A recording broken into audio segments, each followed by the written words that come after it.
Dhoni sir पहले cricket के field में और अब फार्मिंग के फील्ड में, आप खेती की तरफ कैसे मुड़े?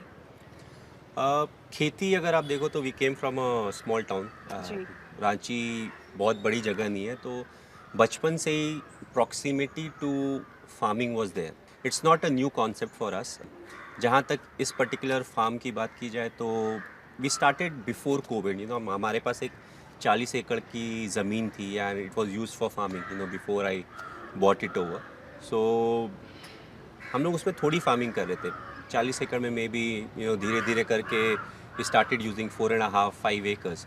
जी। बट जब कोविड हुआ तो ऑफ कोर्स लॉकडाउन था and all of a sudden मेरे पास भी बहुत ज़्यादा टाइम हो गया एंड आई फेल्ट कि ये सही समय है फार्मिंग में जाने का। It was very fascinating, specially अगर आप देखो कि एक दिन पहले आप जाके देखो तो भिंडी इतनी बड़ी है। जी। ओवरनाइट सवेरे जब आप जाते हो तो all of a sudden it grows. आपको ऐसा लगता है कि if you sit there the whole night you will actually see it grow. So it absolutely. Was very fascinating and उस समय हमने डिसाइड किया कि this is something I definitely want to do. And सिर्फ 1-2 एकड़ में नहीं, मेरे पास 40 एकड़ है। सो ओह! कोशिश करेंगे जितने ज़्यादा में कर सकें। So we started with that और आज हम लोग ऑलमोस्ट पूरे 40 एकड़ को यूज़ कर रहे हैं। सर आप अपने फार्म में क्या-क्या उगाते हैं? लिस्ट काफ़ी लंबी है क्योंकि जी। ओवर द इयर्स काफ़ी क्रॉप रोटेशन हुए हैं। बट ब्रॉडली अगर बोले तो वाटरमेलन।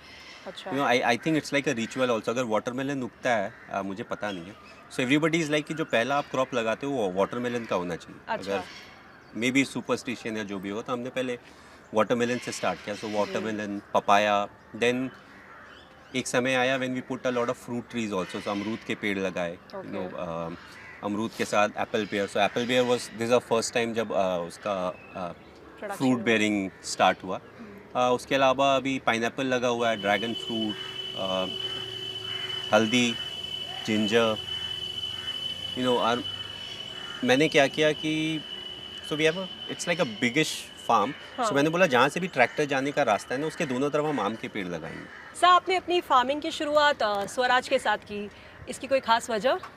हम लोग भी क्या था कि नई चीज़ सीख रहे थे। सो ऑफ कोर्स मैं थोड़ा इंक्लाइन था कि जितने मैकेनिकल इक्विपमेंट्स हैं जितने ज़्यादा हम यूज़ कर सकें उतना अच्छा होगा, because you save a lot of time absolutely. And things are more in your control. तो हमें भी बहुत ज़्यादा आइडिया नहीं था, बट सबसे हेल्प तब होता है जब आप उन लोगों से पूछो जो ऑलरेडी इस फील्ड में हैं। एंड आई एम फॉर्चुनेट कि हमारे पास लकी इनफ कि एक दो ऐसे बंदे थे who had knowledge about it. And by the time we decided कि अभी हमें एक ट्रैक्टर लेना ज़रूरी है। सो वी वांटेड समथिंग जिसमें काफ़ी टॉर्क हो, मतलब खींचने की शक्ति ज़्यादा हो। एंड हमारे लैंड में भी क्या था, we had a low lying area also. तो we have a okay. Pond, pond के बाद एक नीचे का एरिया है जहाँ पे थोड़ा पानी भी थोड़ा जमा रहता था। जी। So we felt we needed a tractor जिसमें काफ़ी पावर हो।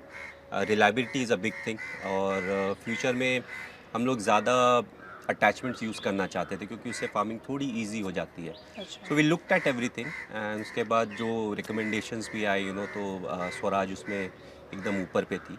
अच्छा। And not to forget rate बहुत अच्छा मिला था उस समय।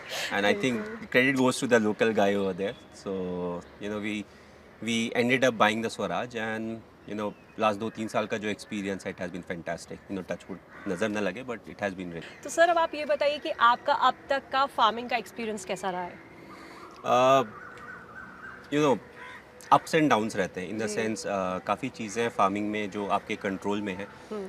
काफ़ी चीज़ें हैं जो आप सीखते हैं, समय के साथ आप सीखते हैं। सो आई फील जर्नी बहुत ही अच्छी रही है। I don't think I have mastered it. और मैं बहुत ज़्यादा टाइम नहीं दे पाया हूँ, हुँ, हुँ। But it has been very interesting. बहुत ही सेटिस्फाइंग है और गलतियों से आप सीखते हैं। एब्सोल्युटली। एंड जिस तरीके से अगेन रिसर्च चल रहा है कौन सा क्रॉप आप कब लगाना चाहते हैं, फिर सेम पीस ऑफ लैंड में उसके बाद आप क्या लगा सकते हैं, so that the nutrient content remains the same. अगर मैं आपसे पूछूं कि फार्मिंग और क्रिकेट को अगर कंपेयर किया जाए तो दोनों में से क्या टफ है? लाइफ में क्या होता है, हर चीज़ ही टफ होती है। There is nothing that is easy. So ji. Cricket भी टफ है, फार्मिंग भी बहुत टफ है। नाउ जब मैंने पास से देखा है तो आई कैन रियलाइज क्रिकेट का प्रेशर बहुत ही अलग प्रेशर है। क्योंकि आप अपने देश को रिप्रेजेंट कर रहे हैं तो आप हमेशा चाहोगे कि आप अपना बेस्ट दो। प्रिंसिपली अगर आप देखो तो फार्मिंग भी इट्स ऑल्सो वेरी सिमिलर। सिर्फ ये चीज़ है कि कई बार there are things in your control, there are things which are not in your control. Thank you so much, sir. It was lovely talking to you. My pleasure.